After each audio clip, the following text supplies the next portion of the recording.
In an earlier episode, we looked at timing, the art of knowing exactly when to move. But even perfect timing is wasted if you're carrying too much baggage. Now, today, we're looking at a different kind of sovereignty, one that's like much harder to master because it requires the courage to be empty. It's the shift from contribution to curation. Now, have you noticed how the most exhausted people in the room are usually the ones like contributing the most? They're the ones dropping comments in every single thread, speaking in every single meeting, frantically trying to make their presence felt, right? They think that they're providing value. But in high stakes environments, constant contribution is not leadership. It's more like atmospheric noise. And if you're still fighting for floor time, you're playing a volume game. The people who actually move the room, they are not playing for volume. They're playing for density. Now, think about a world-class art curator. A mediocre gallery tries to show you everything they own. They crowd the walls, they're terrified that if they leave a gap, you'll think they have nothing to say. That's called contribution. It's desperate, it's cluttered, and ultimately it's low value. But a master curator, they might leave an entire wall white just to make one small sketch feel monumental. Their value isn't in what they add to the room, it's in thousands of pieces that they had the discipline to exclude. Now, most professionals act like thrift shop owners. They're terrified of the void, so they fill it with feedback. But the elite strategist acts like a filter. They're not watching the clock for a turn to speak. They are actively editing the reality of the room in their head. They're deciding what's irrelevant, what's a distraction, and what is a vanity metric. And they let those things just like die in the noise. Now, consider the density of relevance. In most high stakes environments, what we call work is actually just a high volume layer of atmospheric friction. The just checking in emails, the performative, I agree in the meetings, the constant low resolution updates, that's like the 99%. It's a massive expenditure of energy to create a convincing illusion of motion, right? While like effectively disguising a total lack of progress. As a curator, you're not looking for more input. You're looking for that singular frequency that actually moves the needle. You're training yourself to ignore the friction so you can isolate the one variable that will scale. So, this isn't just about being efficient, it's about protecting the clarity of the mission from the people who are addicted to being busy. It's a bit like being an editor for a frantic novelist. So, the novelist wants to keep like every character, every subplot because they're afraid of losing the work they put in. But the editor knows that the only way to save the story is to slash 200 pages. When you curate, you're telling the room, I don't care about the effort you put into the noise. I only care about the 1% that actually scales. So this isn't just about like being efficient. It's about protecting the clarity of the mission. You are protecting the team from their own desire to be busy.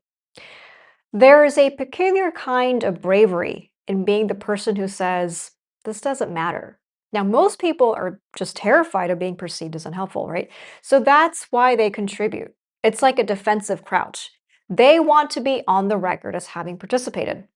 But participation is the lowest form of professional currency. Sovereignty is the highest. When you curate, you are making a high stakes bet on your own judgment. You're saying, I've looked at the 10 priorities on this list, and I'm authorizing us to ignore 7 of them. This is usually where the gap happens. People think they need more data, right, to make that call. They want a consensus. But consensus is just a way to distribute the blame if things go wrong. Now, a curator doesn't look for consensus, they look for closeness to the truth. If you want to be seen as an authority, you have to stop being a team player in the traditional noisy sense. You have to be the person who is willing to be the bottleneck for bad ideas. You're not blocking progress, you're just blocking the illusion of progress. And in a world addicted to motion, that is the most valuable orientation you can provide. So, how do you do this without looking passive, right? Because in a room full of contributors, silence can be misread if you don't know how to anchor it. Now, it starts with how you treat the empty space. When a high stakes question hits the table, most people feel this like physical itch to fill the silence. They react. But the curator doesn't, right? They just process. You let the initial wave of noise, like the easy answers, the reflexive opinions, just like wash over the room. And that silence isn't a lack of input, it's a signal of higher internal bandwidth. It tells the room that you aren't just listening to the words, you're measuring the weight of the ideas. You're allowing the noise to exhaust itself so the truth can finally surface. And then you look for the path of least resistance, the one that actually leads to the goal. So don't fall into the trap of like adding more options to the pile. That's just more clutter. Instead, look at the underlying structure of the argument that's already on the floor. Now, most of it's just like tactical noise, ego plays, vanity metrics, simply old habits like masquerading as like strategy, right? And your job isn't to add a new layer, it's to reveal the core. Now, you might say, I'm hearing a few distinct directions, but if we're honest, most of this is just a way to manage the discomfort of the silence. There's only one move here that actually shifts the outcome. So, let's stop negotiating with the noise and start addressing the reality of the move. In 12 seconds, you haven't just spoken. You've actually reoriented the gravity of the room. You've saved weeks of wasted motion, not by doing more, but by being the one with the clarity to do less. That is the sovereignty of the curator. Now, think about the last truly great decision you were a part of. Was it great because of what you added, or was it great because of what you decided not to do? The most successful projects are the ones with the most ghosts. The features that were cut out, the meetings that were canceled, the decisions that were ignored. Now, those submissions are invisible to everyone, but to the curator, they are the most important part of the architecture. True sophistication is a process of stripping away. It's the realization that most of what we do is just a way to like hide the fact that we don't know what actually matters yet. Curation is the discipline of finding what matters and having the professional dignity to let the rest go quiet. So the next time you feel the urge to contribute, just to prove you're in the room, don't. Take a breath, look at the wall, and ask yourself, if I were curating this outcome, what would I leave on the floor?